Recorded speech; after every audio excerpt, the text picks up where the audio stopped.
பாரதத்தைப் போன்று பரந்து விரிந்த நாட்டில் நேரடி ஜனநாயகத்துக்கு சிறிதும் சாத்தியமில்லை. பிரதிநிதித்துவ ஜனநாயகத்தை விட்டால் நமக்கு வேறு வழியில்லை. ஆனால் தேர்ந்தெடுக்கப்படும் பிரதிநிதிகள் அனைவரும் சுய லாப நோக்கில் கட்சி தலைமையிடம் காட்டும் விசுவாசத்தில் கடுகளவும் தம்மை தேர்வு செய்யும் மக்களிடம் காட்டுவதில்லை என்பதுதான் கவலைக்குரியது. கட்சி தாவல் தடுப்பு சட்டம் நம் ஜனநாயக மாளிகையை வலுப்படுத்துவதற்கு மாறாக அதனுடைய அடித்தளத்தையே பலவீனப்படுத்திவிட்டது.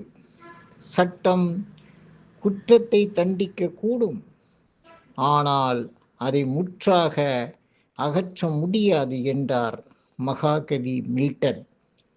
திருடராய் பார்த்து திருந்தாவிட்டால் திருட்டை ஒழிக்க முடியாது என்று நாம் கைகட்டி இனி நிற்கலாகாது.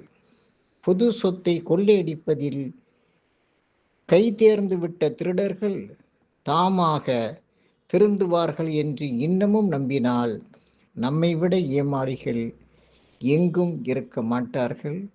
நன்றி, வணக்கம்.